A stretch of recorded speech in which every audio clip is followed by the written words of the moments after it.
बोलो जयकारा बोल मेरे श्री गुरु महाराज की जय। बोलो साचे दरबार की जय। बोलो श्री नगली निवासी भगवान की जय। बोलो श्री परमहंस दयाल जी महाराज की जय।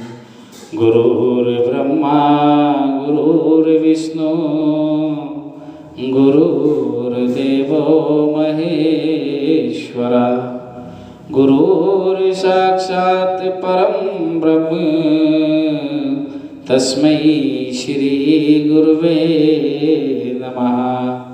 बोलिए साचे दरबार की जय। बोलो श्री नगली निवासी भगवान की जय। बोलो श्री परमहंस दयाल जी महाराज की जय। श्री नगली निवासी भगवान की प्यारी संगत, संत महापुरुषों, आप सभी के चरणों में इस दास का भी जय सच्चिदानंद। आज 20 फरवरी सन 2022 दिन रविवार, आज चतुर्थी है, जिसे गणेश चतुर्थी व्रत भी बोलते हैं। आज 4:49 पर सायंकाल में राहु काल प्रारंभ होगा और 6:16 तक रहेगा। आज 6:43 पर सूर्य उदय का समय और शाम को 6:16 पर सूर्य अस्त होने का समय है। आज 51वां पाठ आप सुनेंगे। कल आपने 50वां पाठ सुना, भकड़े वाले पर कृपा। किस प्रकार गुरु महाराज जी रातों रात भकड़े वाली घोड़े पर बैठकर गुपचुप रूप से चले गए। चकबंदी वाले प्रेमी तड़पते रह गए। आज शंका समाधान और दास को भजन बनाने की आज्ञा। ये दास कौन है जानते हैं? ये दास परम पूज्य स्वामी श्री शब्दानंद जी महाराज जी के को ही दासन दास कहा जाता है। तो आइए 51वां पाठ प्रारंभ करते हुए शंका समाधान। भकड़े वाली में भक्तों ने श्री महाराज जी के लिए एक विशाल सत्संग भवन में एक अत्यंत सुंदर सिंहासन तैयार किया हुआ था। श्री महाराज जी उस पर विराजमान होकर अपने गूढ़ सत्संगों से जन कल्याण करने लगे। सभी गांव वाले अपने कार्य व्यवहार को छोड़कर गुरु सेवा का आनंद ले रहे थे।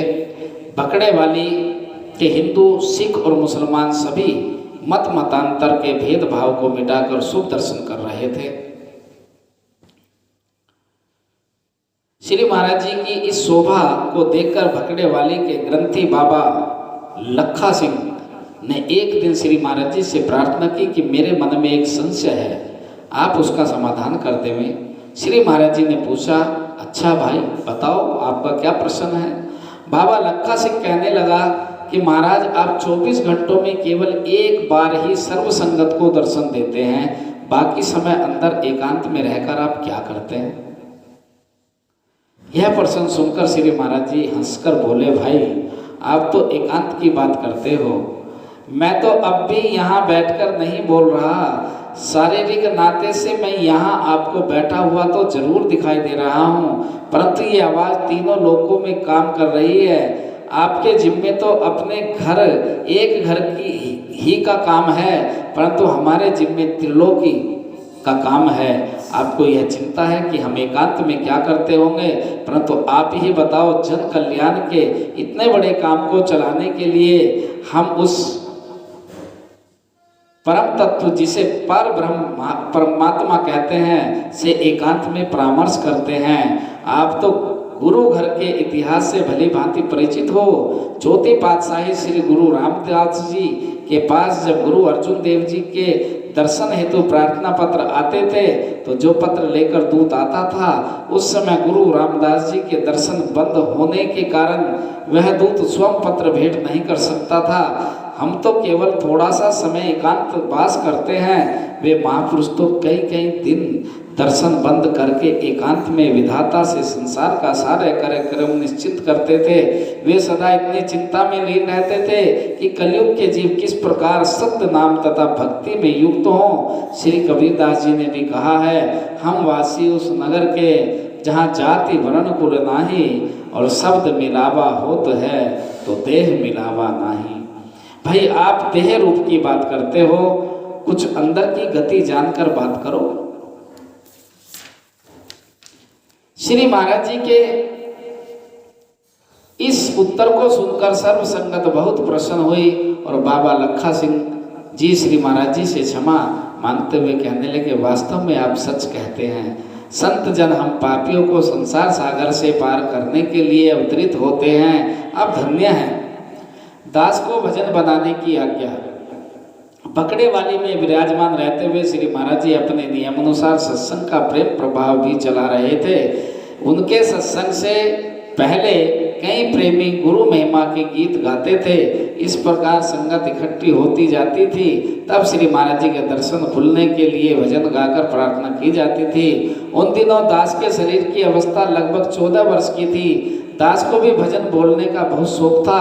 एक दिन श्री महाराज जी ने बड़े प्रेम से पूछा, आप रोज भजन गाते हो, ये भजन क्या आप खुद तैयार करके बोलते हो या किसी गुटके या पुस्तक से देखकर बोलते हो?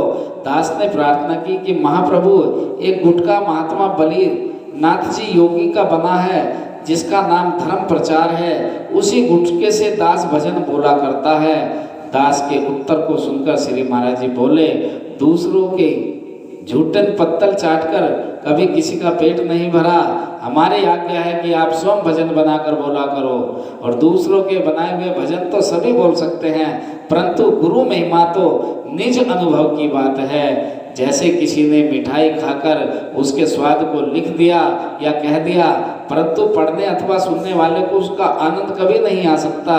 स्वाद का अनुभव करने के लिए तो मिठाई स्वयं खानी पड़ती है। इस प्रकार आप जो दूसरों के बनाए हुए भजन बोलते हो, उससे आपको कुछ आनंद आता है या नहीं? श्री महाराज जी के इन गहन वचनों को न समझकर दास ने केवल यही प्रार्थना की कि श्री महाराज, दास बिल्कुल मूढ़ है और अभी भजन बनाने का सामर्थ्य दास में नहीं है।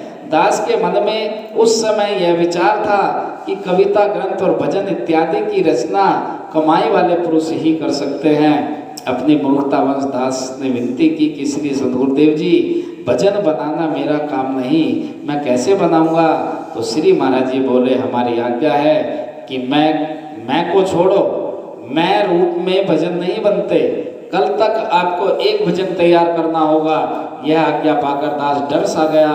मन में यही विचार आया कि कल श्री महाराज जी के दर्शन भी जरूर करने हैं, परंतु भजन न बन सकेगा। इस पर श्री महाराज जी गुस्से होंगे, अब कैसे किया जाए? इस चिंता में दूसरा दिन आ गया। जब श्री महाराज जी ने पूछा कि भजन बनाया है, तो दास ने प्रार्थना की कि हजूर, भजन नहीं बना सका, इस अपराध के लिए आपसे क्षमा चाहता हूँ। दास की यह बात सुनकर श्री महाराज जी ने अपना पवित्र कर कमल दास के सिर पर रखा और दूसरे कोमल हाथ से दास का बाजू पकड़कर मधुर स्वर उच्चार करते हुए बोले, यह हम जानते हैं कि आप भजन नहीं बना सकते, परंतु हमारी आज्ञा से भजन तैयार करो। श्री महाराज जी की ये अनमोल वचन सुनकर उसी समय ऐसा अनुभव हुआ कि हृदय मंदिर में आसीन कोई चुपचाप बता रहा है कि ये शब्द लिखो, क्यों नहीं लिखते? दास चकित था कि मन मंदिर से ये किसकी आवाज आ रही है।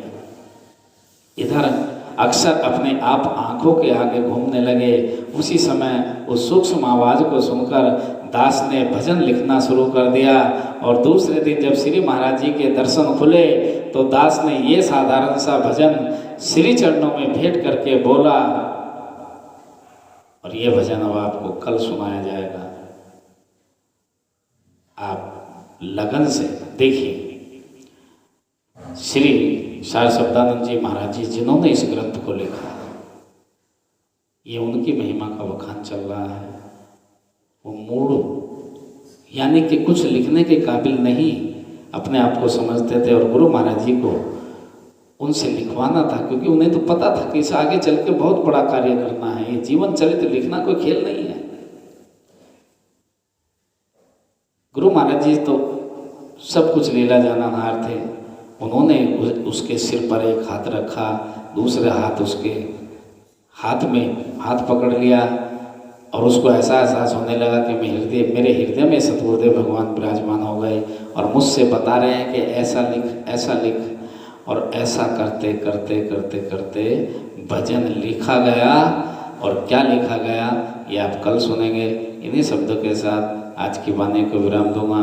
बोलिए सांचे दरबार की जय। बोलो श्री नंगली निवासी भगवान की जय। बोलो श्री परमहंस दयाल जी महाराज की जय।